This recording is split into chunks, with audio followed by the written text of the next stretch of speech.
Hello, everyone. This video is intended to discuss the language we use when we describe the domains of thinking, and in particular, the domains of thinking that we use as it applies to literacy. One of the reasons why I want to make this video and have you use this language in your assignments is I would like you to avoid the pitfall that I was under when I was an undergraduate, which was to say that I didn't know what critical thinking was. So the way I survived my classes was when professors asked for critical thinking, I was super critical of everything. And so when I went out into the world, I wanted critical thinking from my students, but because I didn't know how to define it, I didn't get it. And so I was really frustrated.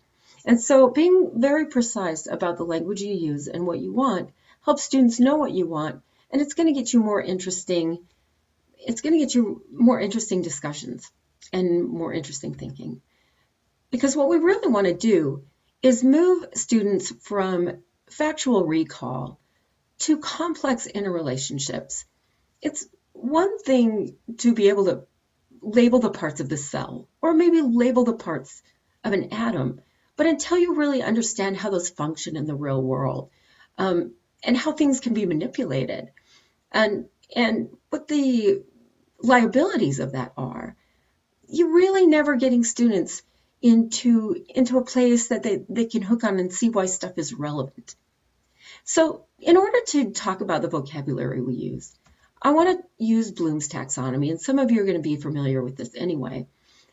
But the way that Bloom's taxonomy is usually conceptualized is this pyramid that sort of goes from like lower forms of thinking, like remembering facts, to evaluating phenomena, to creating new phenomena, right? So it looks like a pyramid, and that's why we refer to it as higher order thinking.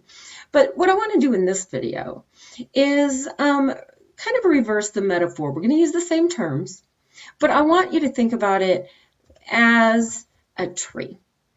And let me see if I can get the tree to go. Come on, people. Here we go. So basically, those lower level of blooms, if you think about it as a tree, those lower levels are sheer factual recall. Here to the left, you have knowledge and remembering, and over to the right, you have comprehension and understanding. And I'd like you to think about it in terms of just learning to ride a bicycle for a minute. Knowledge and remembering would be that you just sit down with a piece of paper and label the parts of the bike. You say, well, those are the handlebars, that's the seats, those are the wheels. That's what factual recall is. That's all it is. Comprehension and understanding is being able to explain how the parts work together. That when you pedal, it pushes the chain and the wheels go round and round, right? But notice that in this paradigm, you've never gotten on the bicycle yet. And so your knowledge of a bicycle is pretty superficial and not particularly fun. So what you want to do in your classes is to get students to think below the surface. What's this top stuff just says what is it? Underneath this tree is the critical and creative domains. And they ask, so what? Why does it matter? Why do we care that there's bicycles in the world? Why? Because they're fun and we can ride them. So notice that until we get to the analytical and creative critical domains, we haven't applied it yet. We haven't even asked, how can I use it? How does it apply to my experience? What is it like to get on the bike? What experiments can I make? Notice that we have not analyzed it truly. Analysis is when you take something apart and in order to see how the pieces work together. So if I really analyze a bicycle, I take it apart in my living room and I look at all those pieces and really see how they work together. It's less just explaining, it's actually disassembling and reassembling in order to understand something better. Evaluating is being able to say, well, how effective it is. I've got the bike taken apart in my front room. Well, how good a bike is it really? Can it be improved? If so, how? And that's where we get to the highest order, or as I would put it, one of the deepest things that underpins everything else. And that's synthesizing and creating. That's once you've analyzed it, once you've evaluated, you think to yourself, how do I build a better bicycle? What would the component parts be? What would the materials be? Now notice how well I have to understand a bicycle to participate in a conversation at that level. That's some of the highest order, most interesting stuff we do. And a lot of times we never get there with our students because we're so busy boinging around on the surface level just trying to pass tests and get factual recall. So what I want to do now is relate all of this to a text, to a story or a narrative, because that's what I'm asking you to do in this class. So in this case, I'm going to take, let's say, the fairy tale of Cinderella and say I was going to have my students read this. In terms of this Bloom's paradigm, knowledge and remembering would just be like labeling the characters. Like honestly, a 3-year-old could do this. Like, that's the princess, that's the prince, there they are at the ball. It's just facts. Comprehension and understanding is a little bit deeper than that. It's asking students like, what is the plot? What is the cause and effect? What happens first, second, and third? What's the beginning, middle, and end? So they could retell the story. But notice we haven't gotten to the stuff that really underpins that fairy tale or the problems with it. And so if I really want creative or critical thinking, I want to get below the surface of that story. I want to ask, how does it connect to the real world?